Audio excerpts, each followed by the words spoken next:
Welcome back, everybody.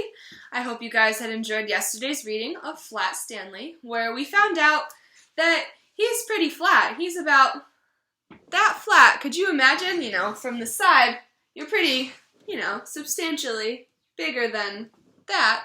So, while we read that, we also read about him going to the doctor and how his doctor really wasn't sure what's going on. So, we're going to go on to chapter 2 today, and we're going to read, it's called Being Flat. So there's Stanley. That looks like it's his brother. Let's read. Being flat. When Stanley got used to being flat, he enjoyed it. He could go in and out of rooms, even when the door was closed, just by laying down and sliding through the crack at the bottom.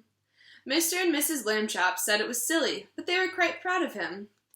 Arthur got jealous and tried to slide under a door, but he just banged his head. Being flat could also be helpful, Stanley found. He was taking a walk with Mrs. Lambchop one afternoon when her favorite ring fell from her finger. The ring rolled across the sidewalk and down between the bars of a grating that covered a deep, dark shaft. Mrs. Lambchop began to cry. "I have an idea," Stanley said. He took the laces out of his shoes and an extra pair out of his pocket and tied them all together to make one long lace. Then he tied one end to that back of his belt and gave the other end to his mother.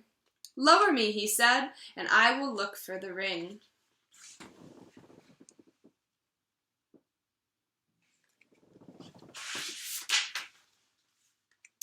"Thank you, Stanley," Mrs. Lambchop said.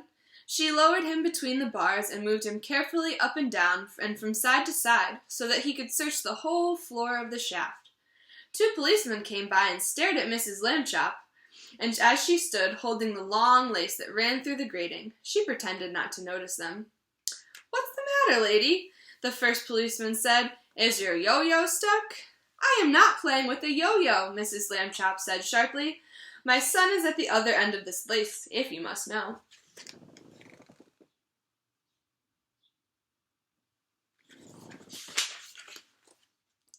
"Get the net, Harry," said the second policeman. "We've caught a cuckoo." And just then, down in the shaft, Stanley cried out, "Hooray!" Mrs. Lambchop pulled him up and saw that he had the ring.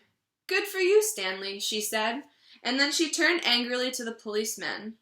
"A cuckoo indeed," she said. "Shame." The policeman apologized. "We didn't get it, lady," they said. "We've been hasty. We see that now." "People should think twice before making rude remarks," said Miss Lambchop, "and then not make them at all."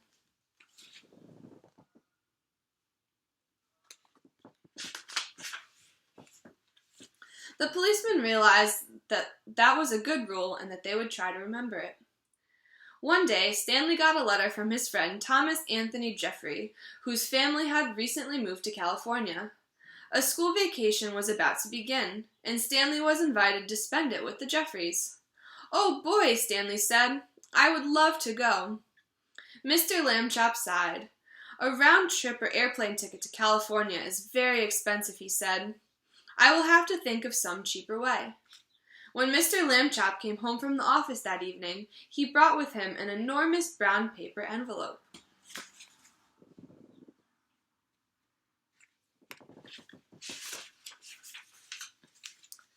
"Now then, Stanley," he said, "try this for size." The envelope fit Stanley very well. There was even room left over. Mrs. Lambchop discovered, for an egg salad sandwich made with thin bread and a toothbrush case full of milk, they had to put a great many stamps on the envelope to pay for both airmail and insurance, but it was still much less expensive than a train or airplane ticket to California.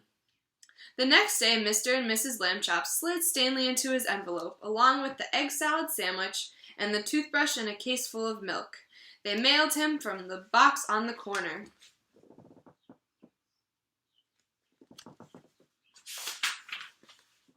The envelope had to be fodled to fit through the slot, but Stanley was a limber boy, and inside the box he straightened right up again.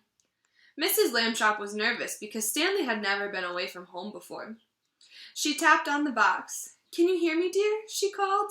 "Are you all right?" Stanley's voice came quite clearly. "I'm fine. Can I eat my sandwich now?" "Wait an hour, and try not to get overheated, dear," Mrs. Lambchop said. And then she and Mr. Lambchop cried out, "Goodbye, goodbye," and went home. Stanley had a fine time in California.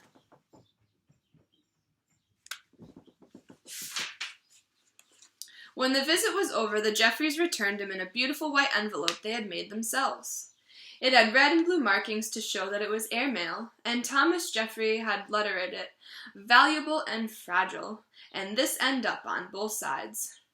Back home, Stanley told his family that he had been handled so carefully he never felt a single bump. Mr. Lambchop said it proved that jet planes were wonderful, and so was the postal service, and that this was a great age in which to live. Stanley thought so too. That's the end of this chapter. That sounds like an interesting adventure that Stanley got to go on, going to California in an envelope. I couldn't imagine that. I wonder if it actually was not too bumpy and actually comfortable. I don't know about that, because you see, sometimes when the mail arrives, it gets shoved right into the mailbox, and that might hurt. But I hope you guys enjoyed, and tune in again tomorrow for the next chapter.